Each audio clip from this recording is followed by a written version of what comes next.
Baskets and the Early Buddhist Canon. Compilation of Discourses. With Ananda and Upali giving testimony, and the gathering of 500 arahants verifying the correctness of their testimonies, the early Buddhist canon was thus established. The compilation offered up by Ananda was so large it was divided into 5 collections. They are: 1. Digha Nikaya, the collection of long discourses. 2. Majjhima Nikaya, the collection of middle-length discourses. 3. Samyutta Nikaya, the collection of discourses organized by topics. 4.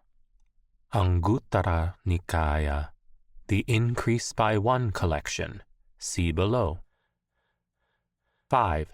Khuddaka Nikaya, the minor collection. The Pali word Nikaya means collection.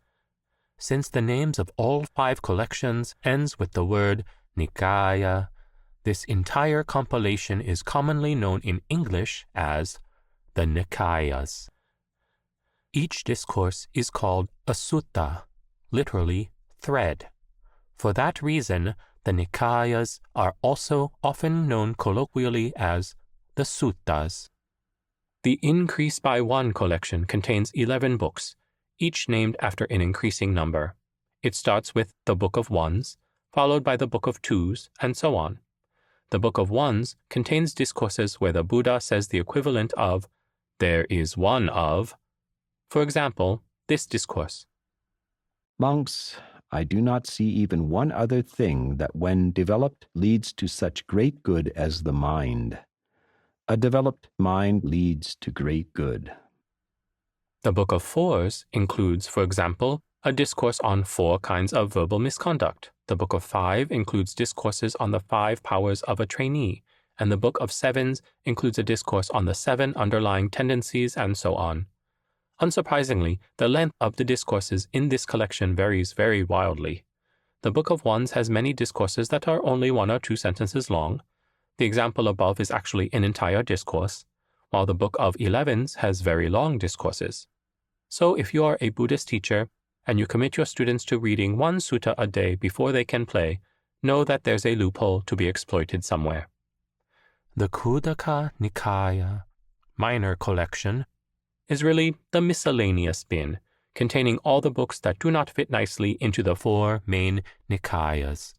Included, for example, are 2 books containing the inspired utterances of monks and nuns after they reach nirvana, and a very popular book called the Dhammapada that contains 423 short verses spoken by the Buddha.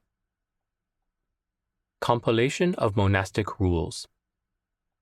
The compilation of monastic rules put together with the leadership of Upali is unimaginatively called the Vinaya.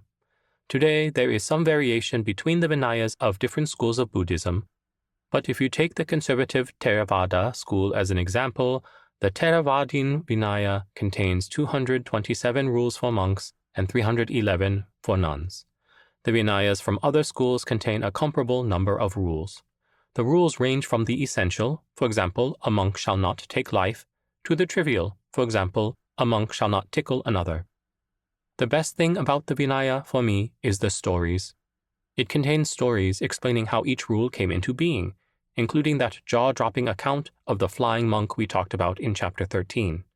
It also contains the account of how the first council was put together that this chapter is based on. Compilation of Higher Teachings. A third compilation, called the Abhidhamma, Higher Teachings, was formulated that takes scholastic deep dives into Buddhist topics.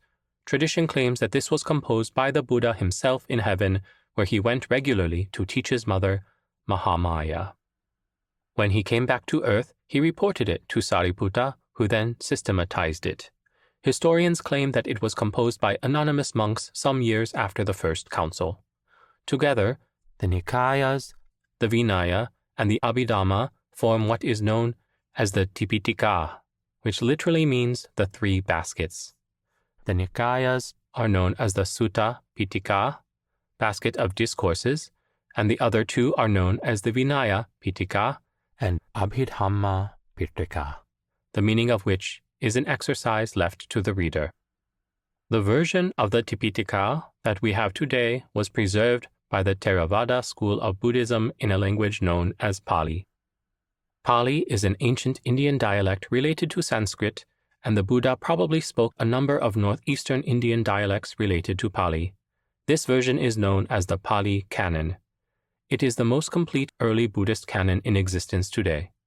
Throughout this book, Soryu and I quote extensively from the Pali Canon, which is why we use a lot of Pali words, except in cases where the Sanskrit equivalents are already co-opted into English and listed in at least one major English dictionary, in which case we use the English equivalents.